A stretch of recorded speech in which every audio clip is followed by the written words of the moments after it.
What if I told you a poor goat herder once sparked a global industry without spending a single dime? In the sun-scorched highlands of Africa, where dry winds sweep across rugged mountain slopes, a frail boy sat quietly beneath an ancient tree. In his hand were strange red berries, plump and glistening as if baked by the sun all season long. Up the hill, his goats had gone wild, leaping, spinning, headbutting each other, and running as if possessed by some strange force.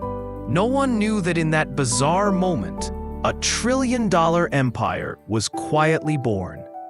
The tiny seed inside those berries would one day journey across searing deserts, sail thousands of nautical miles aboard Arab ships, and travel through the legendary Silk Road. And from that silent hillside in Africa, it became a royal ritual in European castles, an essential drink in political negotiations, and finally, the morning companion of billions around the world, coffee. So what exactly did that boy do? And what in his story might make you rethink everything you currently have, even if it's just a few $100 in your pocket, and start writing your own story? Because launching a business has never truly been about capital. Sometimes it begins with the very thing you've been dismissing as worthless. It starts by creating desire for something people never even knew they needed. And trust me, if that boy could do it from a barren desert in Africa, then you can too, right where you are. Kaldi was born into crushing poverty in the Ethiopian highlands, a place where people and rocks seemed to share the same parched fate. While children elsewhere went to school, Kaldi had only one teacher, his herd of goats. Day after day, he led them up the slopes, waited as the scorching sun passed overhead, then silently brought them home. Life repeated itself, dull and predictable, until even his dreams were no more than barren hills and the dry clang of goat bells. Then one fateful afternoon, something strange happened. Instead of collapsing under the heat, Kaldi's goats suddenly turned wild. They leaped, ran in circles like it was a festival, butted heads, spun like dancers, and showed no signs of fatigue. Curious, Kaldi followed them and discovered they were devouring red berries from a wild bush near the mountainside. Intrigued, he picked a few berries and chewed slowly, and then a wave of exhilaration rushed through him. His mind cleared as if shaking off a lifetime slumber. The wind, the sunlight, even the dry brush around him seemed to come alive. Kaldi had no idea that in that very moment, he had stumbled upon a treasure the world had never known. What would he do next to turn these mysterious berries into a real treasure instead of just a strange tale on the mountain? The next day, Kaldi brought a bundle of the red berries to the nearest monastery, hoping someone could explain the strange effect he'd experienced. But instead of wonder, the monks responded with suspicion and even fear. "What kind of sorcery is this? The goats went mad and now you speak of visions. This is the devil's temptation," one strict elder shouted. Without hesitation, they threw all the berries into the fire. Flames roared, crackling loudly, and then something no one expected happened.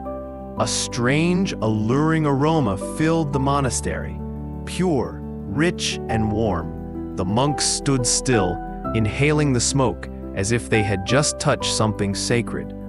The fire had burned off the red skin, revealing glistening brown seeds beneath the ash. Curious, they gathered what remained, ground the seeds, and brewed them with hot water. As the first drop of dark liquid fell into a ceramic bowl, the entire room filled with its aroma.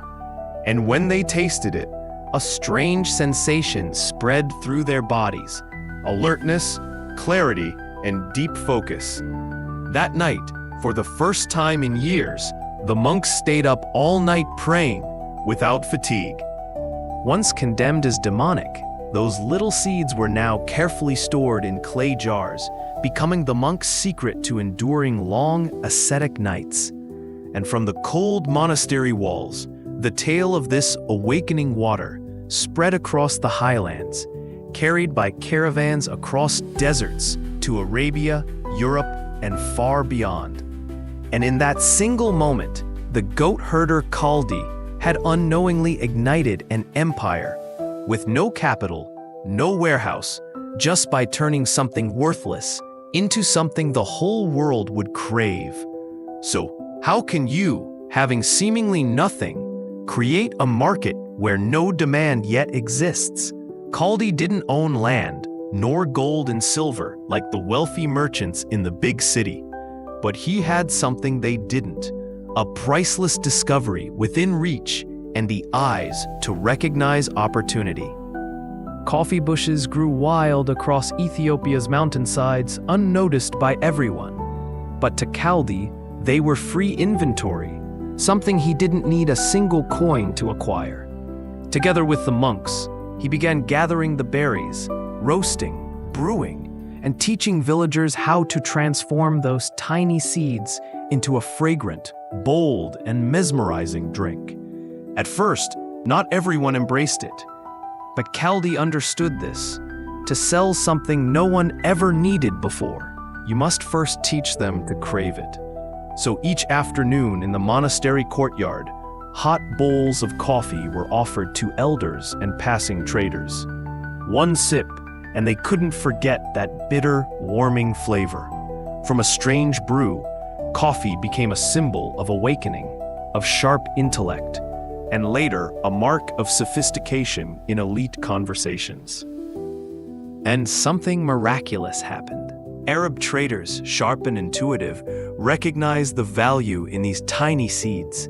They didn't need factories or storage warehouses, just a few seeds on a ship or camel caravan crossing deserts and threading the Silk Road.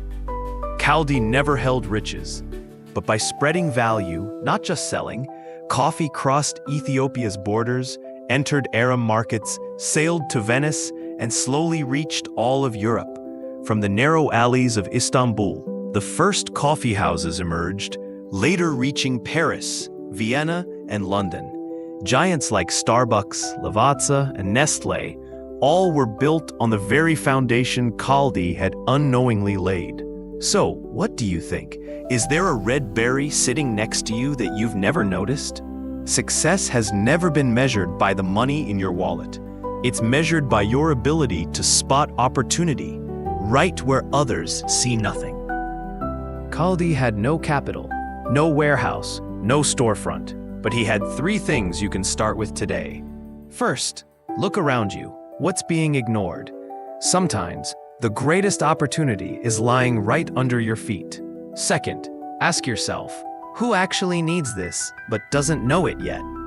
Don't wait for a market to exist. Create the demand before anyone else even thinks to.